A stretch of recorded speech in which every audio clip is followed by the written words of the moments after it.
Et bien bonjour à tous les univers, c'est Frisbee de la chaîne Titan Star Runner et bienvenue dans cette nouvelle vidéo. Comme d'habitude, juste avant qu'elle ne commence, n'hésitez pas à vous abonner à la chaîne YouTube ou encore à mettre un petit pouce bleu si jamais vous aimez la vidéo. En ce moment, on a un giveaway en partenariat avec Cloud Imperium Games pour tenter de gagner le Anvil Asgard LTI dans un pack avec le Nova Tank également LTI. Pour cet Invictus, un pack starter pack, si jamais vous ne possédez pas de jeu, vous l'avez dans ce pack. Pour pouvoir y participer, vous avez un lien en description de vidéo.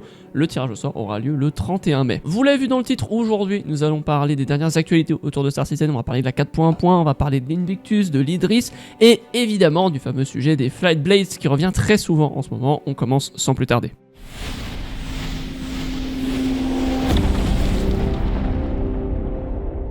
Alors dans un premier temps, un petit mot sur l'Invictus, en règle générale et la mise à jour 4.1.1, il a donc débuté hier à l'heure à laquelle on discute. Plusieurs vaisseaux ont déjà donc été mis en vente, notamment le nouveau Grey 4 MTC, disponible en Warbond aux alentours d'une quarantaine de dollars. La Aegis Idris également est en vente, comme plus ou moins d'habitude en stock limité, à presque 400 € de plus que finalement ce qu'il était avant. On passe de 1500 $ à 1900 $ pour cette version P de l'Idris, qui est vendue évidemment sans son canon à l'avant. Si jamais vous souhaitez avoir un canon dessus, il faut acheter un supplément, un pack canon. Vous avez le choix entre un pack torpille et un pack laser aux alentours des 200 $ à peu près pour la version Warbond, un peu plus pour une version standalone des canons. Il fallait peut-être s'attendre à une augmentation du prix, en effet, on connaît CAG, peut-être qu'il fallait s'attendre à une grosse augmentation. 400 balles, je trouve que c'est quand même beaucoup, hein. C'est presque 25% de la valeur du vaisseau, hein. Et surtout on n'a rien de plus globalement dedans, par le simple fait qu'il soit flyable désormais. Ça aurait été peut-être bien de prévenir à l'avance d'une augmentation de prix, honnêtement, comme ça on aurait pu anticiper un petit peu, par exemple ceux qui l'achètent en store crédit, qui ont melt des vaisseaux, qui se sont organisés à l'avance, etc. Là ça fait un petit peu, on va dire, précipité pour pouvoir s'organiser si on le souhaite vraiment l'acheter, donc c'est un peu moyen. D'autant plus que le site meurt à chaque vague d'achat du vaisseau, donc bon, c'est pas pire que ce qui va venir,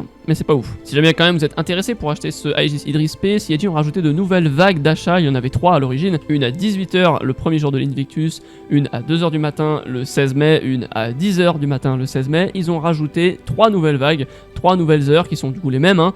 18h le 16 mai, 2h du matin le 17 et 10h le matin le 17 également. Les autres vaisseaux type Javelin, etc. normalement n'ont pas ces vagues là et ne devraient pas être disponibles plus qu'ils ne l'ont été jusqu'à maintenant en vente. Parlons un petit peu de la mise à jour 4.1 quand même avant d'aborder le cas des Flight Blades. La mise à jour fonctionne plutôt bien dans l'ensemble, c'est plutôt une bonne nouvelle de la part de CIG sur cette mise à jour globalement, puisque on n'a pas trop de bugs gênants. On a eu quelques bugs notamment avec les cargo grids, les fameuses grilles de cargo dans certains vaisseaux qui ne se linkaient pas, qui ne s'accrochaient pas, les caisses qui se mettaient pas sur les emplacements. Ça a l'air de mieux fonctionner depuis un hotfix ou deux, mais globalement la mise à jour fonctionne très bien. On est dans une période de free fly avec des centaines de joueurs qui traînent à Area 18 et ça marche pas trop mal, hein. Très peu de crash, très peu de réels problèmes de stabilité, quelques petits bugs encore présents, mais on n'est pas sur des trucs franchement horribles comparé à la 4.0 par exemple. On verra comment ça se profile évidemment dans les prochains jours de l'Invictus et de la mise à jour en elle-même, s'ils vont peut-être apporter d'autres hotfix par-ci par-là. En tout cas on espère que ça continue comme ça, la mise à jour a l'air bien, donc croisons les doigts. Allez, venons-en au sujet qui a tant fait parler ces derniers jours, on va dire ces dernières 24-48 heures, voire peut-être même un petit peu plus, puisque ça a fait notamment fuser les théories les plus diverses et variées autour de ces fameuses Flight Blades et de ces également racks de bombes qui ont été également rajoutés avec cette mise à jour et cet Invictus. Globalement, dans un premier temps, on va quand même réexpliquer le concept parce que peut-être que certains d'entre vous n'ont pas tellement suivi l'origine, on va dire, du débat et du drama. Pourquoi est-ce que c'est un problème? Qu'est-ce que c'est que ces foutus Flight Blades et à quoi ça sert? Donc globalement, ce qu'il faut noter ici, c'est que ce sont des éléments qui vont venir être intégrés à certains vaisseaux. Ce sont littéralement, traduit en français, des lames de vol, appelez ça comme vous voulez. Comprenez ici un composant électronique que vous intégrez à votre vaisseau qui vous permet de gagner en performance. Plus concrètement, si vous mettez dans votre Aegis Redeemer la Flight Blade en question, par exemple celle qui augmente la vitesse de pointe, vous allez avoir, je dis n'importe quoi, peut-être 10 ou 15 mètres secondes en plus sur votre vitesse de pointe, ce qui n'est pas tant que ça, mais ça peut quand même faire la différence. Il y a donc deux types de Flight Blades à chaque fois, une de vitesse maximale et une de maniabilité. Le but à chaque fois est donc d'améliorer de quelques pourcentages les vitesses de déplacement et les vitesses maximales. Vous pouvez mettre qu'une seule Flight Blade évidemment par vaisseau. Tiens, prenons l'exemple du Scorpius par exemple. Le Scorpius de base a une vitesse de déplacement en degrés par seconde de 40, 30, 145, comprenez ici ces vitesses de degrés par seconde pour le pitch, le yaw et le roll. Si je lui équipe une Flight Blade, on va dire pour justement améliorer sa maniabilité, on passe de 40 de pitch à 41, 30 de pitch à 31, 145 de roll à 147. On gagne quelques petits degrés par-ci par-là, un petit peu plus également quand on booste, hein, on parle de 1 à 2 degrés gagnés par-ci par-là par seconde de rotation. Sa vitesse de pointe, elle diminue, elle passe de 230 mètres par seconde sans le boost à 222. Et pour ce qui est de la Blade de vitesse max, on passe de 230 mètres par seconde en vitesse normale SCM sans booster à 240.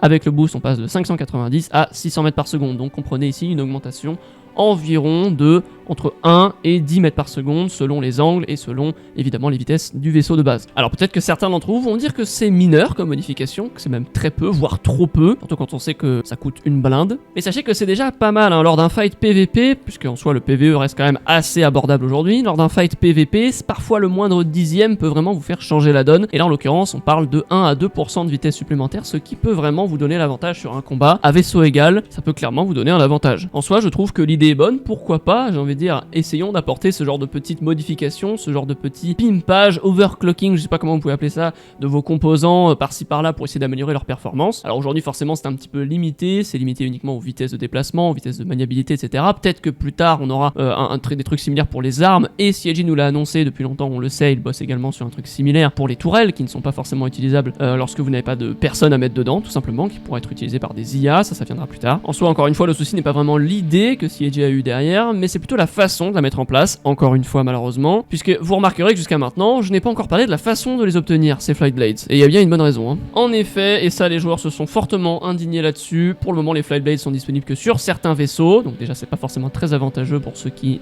pilotent un vaisseau qui n'a pas encore de Flight Blades, mais bref, le pire c'est que ce sont des éléments aujourd'hui uniquement achetables sur le Play Store, vous ne pouvez pas acheter les Flight Blades et les rack bombes sur le jeu pour le moment. Alors les rack bombes très brièvement, ça consiste à remplacer des racks de missiles par exemple sur un Gladius par des mini-bombes de taille 3, voilà, pourquoi pas, j'ai envie de dire. À nouveau, uniquement achetable sur le Play Store pour, on va dire, entre 15 à 25 $ selon le vaisseau et selon ce que vous souhaitez acheter. Et le problème, eh bien, il est là, c'est tout simplement le déséquilibrage que cela peut créer. Autant Star Citizen aujourd'hui avait une notion pay to win qui n'était pas forcément très significative dans le sens où vous pouvez vous acheter un vaisseau qui coûte plus cher qu'un autre, mais ça ne peut pas forcément vous donner l'avantage si vous n'avez pas les compétences ou si le vaisseau, tout simplement, n'est pas au plus optimal. Je veux dire, plus cher n'est pas forcément meilleur sur Star Citizen. Enfin bref, là, globalement, le souci, c'est que pour clairement faire en sorte que votre vaisseau soit mieux en PVP, il faut passer par le Play Store et vous n'avez pas le choix, et ce jusqu'à cet été, puisqu'apparemment les Flight Blades seront disponibles en AEC cet été. Je trouve ça complètement débile et je pense que c'est l'avis que partage la grande majorité de la communauté, d'avoir des Flight Blades qui sont achetables sans être achetables dans le jeu. Ils auraient dû, s'ils les sortent, faire en sorte que tout soit dispo en même temps dans le jeu. Idem évidemment pour les bombes, surtout quand on sait que ça coûte 20 balles, la vache! On sent qu'il fallait faire un peu plus que l'Idris à 400 balles pour remplir les caisses, qu'il fallait trouver un truc quelque part. Donc c'est globalement le problème principal de ces Flight Blades aujourd'hui, c'est pas tellement l'idée ni la façon dont ça fonctionne, c'est vraiment la façon dont tu les obtiens qui sont problématiques ici, qui est mal exécutée encore une fois par CIG, comme pour l'event de l'Idris la première fois qu'on l'a eu, comme pour l'event du F8 Lightning et ses Golden Tickets. L'idée est bonne, mais la réalisation est médiocre, et là, si ce n'est même carrément scandaleuse. On sent vraiment qu'ils ont juste besoin de trouver un truc pour faire des ventes sur le Play Store, plus que pour vraiment nous apporter une meilleure expérience de jeu. Et franchement, c'est très dommage, que ce soit pour le respect envers la communauté, la crédibilité vis-à-vis des autres qui ne jouent pas au jeu, et vis-à-vis tout simplement du projet. Honnêtement, je crois que c'est la première fois depuis presque 5-6 ans que je joue à Star Citizen que je vois un avis aussi majoritaire au sein de la communauté. Je crois que j'ai jamais vu autant les gens d'accord sur un élément, et je pense que les réactions parlent d'elles-mêmes sur le post Spectrum en question. Déjà, il y en a beaucoup, et surtout, il y en a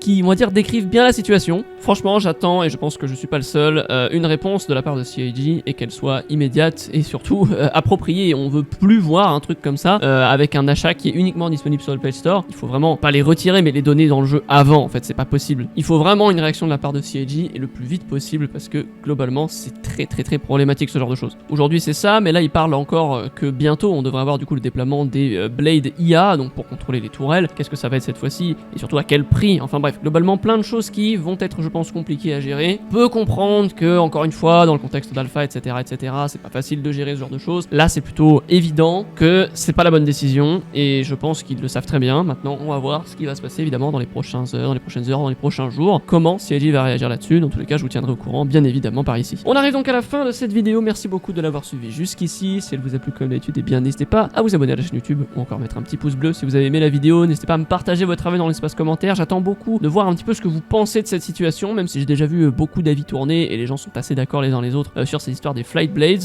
ou peut-être même si vous avez un mot à dire sur l'Idris ou autre. À nouveau, petit rappel pour le giveaway pour le Anvil Asgard ainsi que le Nova Tank LTI Starter Pack, tout ça c'est dans la description de la vidéo. Le tirage au sort c'est le 31 mai. Quant à moi, je vais vous dire à la prochaine pour une nouvelle vidéo. Ciao tout le monde, c'était Frisbee, à plus dans le verse.